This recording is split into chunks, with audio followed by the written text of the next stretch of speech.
ಇನ್ನು ವಿಚಾರದಲ್ಲಿ ಆಗಿರುವಂಥ ಒಟ್ಟಾರೆ ಬೆಳವಣಿಗೆ ಏನಾಗಿದೆ? ದೆಹಲಿಯ ಬಾಂಬ್ ಸ್ಫೋಟ.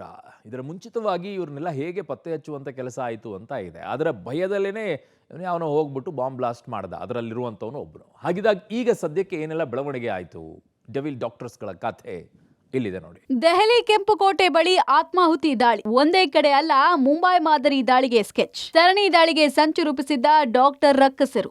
8 ಉಗ್ರರು, 2 ಗುಂಪು, 4 ಕಡೆ ಬ್ಲಾಸ್ಟ್ಗೆ ಸ್ಕೆಚ್. ದೆಹಲಿಯ ಕೆಂಪುಕೋಟೆ ಬಳಿಯಾದ ಕಾರು ಸ್ಫೋಟ ಇಡೀ ದೇಶವನ್ನೇ ಬೆಚ್ಚಿ ಬೀಳಿಸಿದೆ. ದೇಶದ ಒಳಗೆ ಉಗ್ರಜಾಲ ಎಷ್ಟು ವಿಸ್ತಾರವಾಗಿ ಹರಡಿಕೊಂಡಿದೆ ಅನ್ನೋದಕ್ಕೆ ನವೆಂಬರ್ 10ರ ಸಂಜೆ ಕೆಂಪುಕೋಟೆ ಬಳಿ ನಡೆದ ಕಾರ್ ಬ್ಲಾಸ್ಟ್ ಸಾಕ್ಷಿ. ದೇಶದ ಒಳಗೆ ಉಗ್ರಜಾಲ ಎಷ್ಟು ಬಲಿಷ್ಠವಾಗಿ ಹರಡಿಕೊಳ್ತಾ ಇದೆ ಅನ್ನೋದನ್ನ ಕಾರ್ ಬ್ಲಾಸ್ಟ್ ಸಾರಿ ಸಾರಿ ಹೇಳುವಂತಿದೆ. ದೆಹಲಿ ಕೆಂಪುಕೋಟೆ ಕಾರ್ ಸ್ಫೋಟದ ಒಂದೊಂದೇ ಭಯಾನಕ ಸತ್ಯಗಳು ಬಯಲಾಗ್ತಿದೆ. ತನಿಖಾ ತಂಡದ ಇನ್ವೆಸ್ಟಿಗೇಷನ್ ನಲ್ಲಿ ಕ್ಷಣ ಕ್ಷಣಕ್ಕೂ ಸ್ಫೋಟಕ ಮಾಹಿತಿ ಬಹಿರಂಗಗೊಳ್ಳುತ್ತಾ ಇದೆ. ಸಿಕ್ಕಿಬಿದ್ದ ಟೆರರ್ ಡಾಕ್ಟರ್ಗಳ ಸ್ಕೆಚ್ ದೆಹಲಿ ಒಂದೇ ಆಗಿರಲಿಲ್ಲ. 8 ಉಗ್ರ ಡಾಕ್ಟರ್ಗಳ ಸಂಚು ಭಾರತದ 4 ಕಡೆ ಇತ್ತು ಅನ್ನೋದು ತಿಳಿದು ಬಂದಿದೆ. ಭಾರತದಾದ್ಯಂತ ಹಲವು ನಗರಗಳಲ್ಲಿ ಸುಮಾರು 8 ಭಯೋತ್ಪಾದಕರು ಸರಣಿ ಸ್ಫೋಟಗಳನ್ನು ನಡೆಸೋಕೆ ಸಂಚು ರೂಪಿಸಿದ್ರು ಅನ್ನೋ ಮಾಹಿತಿ ಸಿಕ್ಕಿದೆ. ಭಯೋತ್ಪಾದಕರು ತಲಾ 2 ಗುಂಪುಗಳಾಗಿ 4 ನಗರಗಳಿಗೆ ತೆರಳೋಕೆ ಯೋಜಿಸಿದ್ರು. ಪ್ರತಿ ಗುಂಪು ತಮ್ಮೊಂದಿಗೆ ಬಹು ಐಇಡಿ ಸಾಗಿಸಬೇಕಾಗಿತ್ತು. 26/11 ಮುಂಬೈ ಮಾದರಿ ದೊಡ್ಡ ಮಟ್ಟದ ಸರಣಿ ಬ್ಲಾಸ್ಟ್ಗೆ ಸ್ಕೆಚ್ ಹಾಕಿದ್ರು ಅನ್ನೋದು ತನಿಖಾ ಸಂಸ್ಥೆಗಳಿಂದ ಮಾಹಿತಿ ಸಿಕ್ಕಿದೆ. ಸದ್ಯಕ್ಕೆ ಸಿಕ್ಕಿಬಿದ್ದಿರುವಂತಹ ಟೆರರ್ ಡಾಕ್ಟರ್ಗಳ ಸಂಚು ಕೇವಲ ದೆಹಲಿಗೆ ಮಾತ್ರ ಸೀಮಿತ ಆಗಿರಲಿಲ್ಲ. ದೆಹಲಿ ಸೇರಿದಂತೆ ಒಟ್ಟು 4 ಪ್ರಮುಖ ರಾಜ್ಯಗಳಲ್ಲಿ ಸರಣಿ ಸ್ಫೋಟವನ್ನು ಮಾಡುವಂಥ ಉದ್ದೇಶವನ್ನು ಮಾಡಲಾಗಿತ್ತು. ಒಟ್ಟು 8 ಡಾಕ್ಟರ್ಗಳು ಇದರಲ್ಲಿ ಶಾಮೀಲಾಗಿದ್ದರು. ತಲಾ ಇಬ್ಬರಂತೆ ಒಟ್ಟು 4 ತಂಡಗಳನ್ನು ಮಾಡಿಕೊಂಡು 4 ರಾಜ್ಯಗಳಲ್ಲಿ ಸರಣಿ ಸ್ಫೋಟ ಮಾಡಬೇಕು ಅನ್ನುವಂಥದ್ದು ಇವರ ಲೆಕ್ಕಾಚಾರ ಆಗಿತ್ತು. ಹೀಗಾಗಿ ಸಾಕಷ್ಟು ತಯಾರಿಗಳನ್ನು ಮಾಡಿಕೊಂಡಿದ್ದಂಥ ಇವರು 2008ರ ಮುಂಬೈ ಸರಣಿ ಸ್ಫೋಟದಂತೆಯೇ ಎಲ್ಲ ಕಡೆಯೂ ಕೂಡ ಏಕಕಾಲದಲ್ಲಿ ದಾಳಿ ಮಾಡುವಂತಹ ಪ್ಲಾನ್ ಅನ್ನ ಮಾಡಿಕೊಂಡಿದ್ರು ಅನ್ನುವಂಥದ್ದು ತನಿಖೆಯಲ್ಲಿ ಗೊತ್ತಾಗಿದೆ. 20 ಲಕ್ಷ ರೂಪಾಯಿ ನಗದನ್ನ ಸಂಗ್ರಹಿಸಿದ್ದ ಉಗ್ರರು ಹಣವನ್ನ ಉಮರ್ಗೆ ಹಸ್ತಾಂತರಿಸಿದ್ದ ಗ್ಯಾಂಗ್. ಇನ್ನು ಡಾಕ್ಟರ್ ಮುಜಾಮಿಲ್, ಡಾಕ್ಟರ್ ಆದಿಲ್, ಉಮರ್ ಹಾಗೂ ಶಾಹೀನ್ ಜಂಟಿಯಾಗಿ ಸುಮಾರು 20 ಲಕ್ಷ ರೂಪಾಯಿ ನಗದನ್ನ ಸಂಗ್ರಹಿಸಿದ್ರು. ದೆಹಲಿ ಸ್ಫೋಟದ ಮೊದಲು ಅದನ್ನ ಉಮರ್ಗೆ ಹಸ್ತಾಂತರ ಮಾಡಲಾಗಿತ್ತು.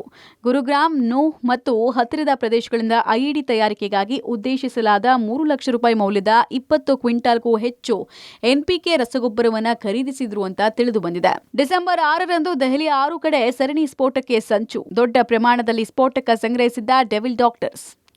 ದೆಹಲಿಯ ಐತಿಹಾಸಿಕ ಕೆಂಪುಕೋಟೆ ಬಳಿ ನಡೆದ ಸ್ಫೋಟದ ತನಿಖೆ ನಡೆಸ್ತಾ ಇರುವ ತನಿಖಾಧಿಕಾರಿಗಳಿಗೆ ಕೆಲವು ಭಯಾನಕ ವಿಚಾರಗಳು ತಿಳಿದು ಬಂದಿದೆ. ಬಾಬ್ರಿ ಮಸೀದಿ ಕೆಡವಿದ್ದಕ್ಕೆ ಪ್ರತೀಕಾರವಾಗಿ ಜೈಷ್ ಎ ಮೊಹಮ್ಮದ್ ಜೊತೆ ಸಂಪರ್ಕ ಹೊಂದಿರುವ ಡೆವಿಲ್ ಡಾಕ್ಟರ್ಸ್ ದೆಹಲಿ ಎನ್ಸಿಆರ್ನಲ್ಲಿ ಡಿಸೆಂಬರ್ 6ರಂದು 6 ಕಡೆ ಸ್ಫೋಟಕ್ಕೆ ಸಂಚು ಹೂಡಿದ್ರು ಅಂತ ತಿಳಿದು ಬಂದಿದೆ.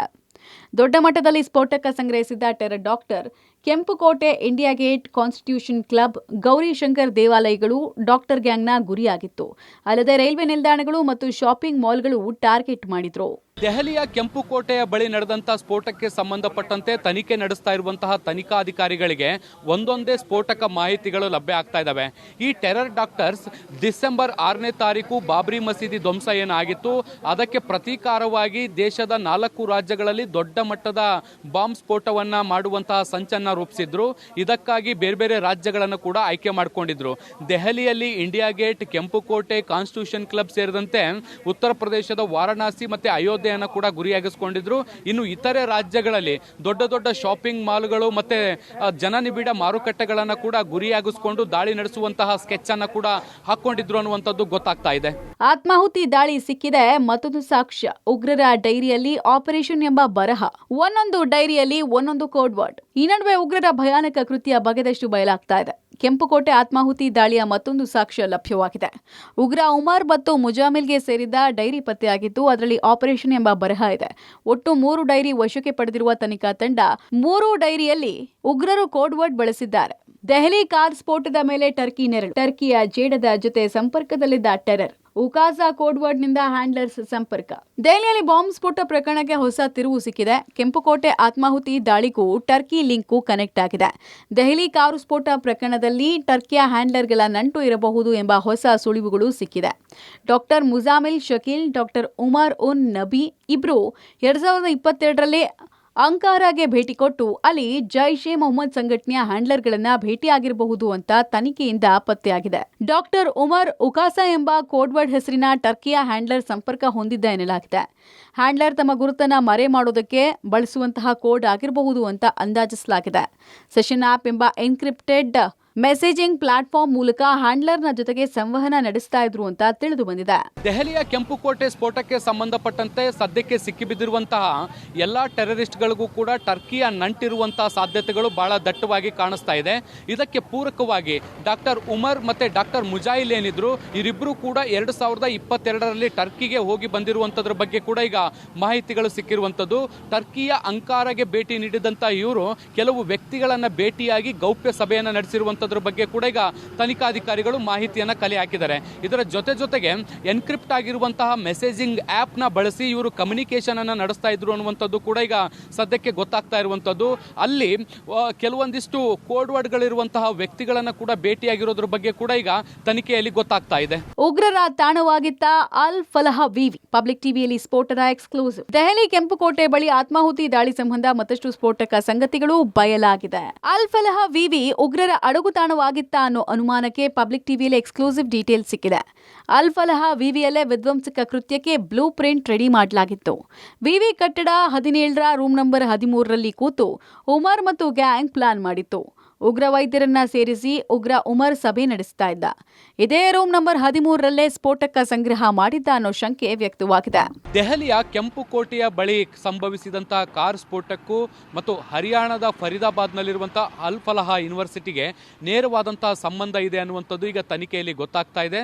ಸದ್ಯಕ್ಕೆ ನಾವು ಹರಿಯಾಣದ ಫರೀದಾಬಾದ್ನಲ್ಲಿರುವಂತಹ ಅಲ್ ಫಲಹ ಯೂನಿವರ್ಸಿಟಿಯ ಮುಂಭಾಗದಲ್ಲಿದ್ದೀವಿ. ನೀವು ದೃಶ್ಯಗಳಲ್ಲಿ ಗಮನಿಸಬಹುದು. ಅಲ್ ಫಲಹ ಮೆಡಿಕಲ್ ಕಾಲೇಜಿನ ಏನು ಎಂಟ್ರಿ ಗೇಟ್ ನಲ್ಲಿ ನಾವಿದ್ದೀವಿ. ದೆಹಲಿಯಲ್ಲಿ ಆದಂತಹ ಬಾಂಬ್ ಸ್ಫೋಟ ಏನಿದೆ ಆ ಸ್ಫೋಟಕ್ಕೂ ಈ ಕಾಲೇಜಿಗೂ ನೇರವಾದಂತಹ ಸಂಬಂಧ ಇರುವಂತದ್ದು. ಈ ಸ್ಫೋಟದಲ್ಲಿ ಮೃತಪಟ್ಟಿರುವಂತಹ ಡಾಕ್ಟರ್ ಉಮರ್ ಏನಿದ್ದಾನೆ ಆತ ಈ ಒಂದು ಕಾಲೇಜಿನ ಜೊತೆಗೆ ನಿರಂತರವಾದಂತಹ ಸಂಪರ್ಕ ಹೊಂದಿದ್ದ ಅನ್ನುವಂಥದ್ದು ಗೊತ್ತಾಗ್ತಾ ಇದೆ. ತನಿಖೆಯಲ್ಲಿ ಗೊತ್ತಾಗಿರುವಂತಹ ಸಂಗತಿ ಏನು ಅಂದ್ರೆ ಈ ಒಂದು ಅಲ್ ಫಲಹ ಕಾಲೇಜಿನ ಕೊಠಡಿ ಅಂದ್ರೆ ಕಟ್ಟಡದ ಸಂಖ್ಯೆ 17 ಮತ್ತೆ ರೂಮ್ ನಂಬರ್ 13ರಲ್ಲಿ ಈ ಒಂದು ದಾಳಿಗೆ ಸಂಚನ ರೂಪಿಸಲಾಗಿತ್ತು ಅನ್ನುವಂಥದ್ದು ಗೊತ್ತಾಗ್ತಾ ಇದೆ. ಡಿಸೆಂಬರ್ 6ನೇ ತಾರೀಕು ಬಾಬರಿ ಮಸೀದಿ ಧ್ವಂಸವಾದಂತಹ ದಿನ ಏನಿದೆ ಆ ದಿನದಂದು ದೇಶಾದ್ಯಂತ ಒಂದಿಷ್ಟು ವಿಧ್ವಂಸಕ ಕೃತ್ಯಗಳನ್ನ ಏಕಕಾಲದಲ್ಲಿ ಮಾಡುವಂಥದ್ದು ಇವರ ಉದ್ದೇಶ ಆಗಿತ್ತು ಅನ್ನುವಂಥದ್ದು ಈಗ ತಿಳಿದು ಬರ್ತಾ ಇರುವಂಥದ್ದು. ಕೇವಲ ದೆಹಲಿ ಮಾತ್ರ ಅಲ್ಲದೆ ಬೇರೆ ಬೇರೆ ಪ್ರಮುಖ ನಗರಗಳಲ್ಲೂ ಕೂಡ ವಿಧ್ವಂಸಕ ಕೃತ್ಯಗಳನ್ನು ಮಾಡುವಂಥದ್ದು. ಫಾರ್ ಎಕ್ಸಾಂಪಲ್ ಕೆಂಪುಕೋಟೆ ಆಗಿರ್ಬೋದು, ಇಂಡಿಯಾ ಗೇಟ್ ಆಗಿರ್ಬೋದು, ಕಾನ್ಸ್ಟಿಟ್ಯೂಷನ್ ಕ್ಲಬ್ ಮತ್ತೆ ಬೇರೆ ಬೇರೆ ನಗರಗಳಲ್ಲಿರುವಂತಹ ಶಾಪಿಂಗ್ ಮಾಲ್ಗಳು, ಅದರ ಜೊತೆಗೆ ಜನನಿಬಿಡ ಪ್ರದೇಶಗಳಾಗಿರುವಂತಹ ಮಾರುಕಟ್ಟೆಗಳನ್ನು ಗುರಿಯಾಗಿಸ್ಕೊಂಡು ದೊಡ್ಡ ಪ್ರಮಾಣದಲ್ಲಿ ದಾಳಿ ಮಾಡುವಂಥದ್ದು ಇವರ ಉದ್ದೇಶ ಆಗಿತ್ತು. ನೋಡಿ, ಅಲ್ ಫಲಹ ಕಾಲೇಜಿನಿಂದ ಸ್ವಲ್ಪ ದೂರ ಅಂದ್ರೆ ಕೂಗಳತೆಯ ದೂರದಲ್ಲಿರುವಂತಹ ಈ ರಸ್ತೆಯ ಮೂಲಕ ಹೋದಂತ ಸಂದರ್ಭದಲ್ಲಿ ಫತೇಪುರ್ ಅನ್ನುವಂತಹ ಗ್ರಾಮ ನಮಗೆ ನೋಡ್ಲಿಕ್ಕೆ ಸಿಗುತ್ತೆ.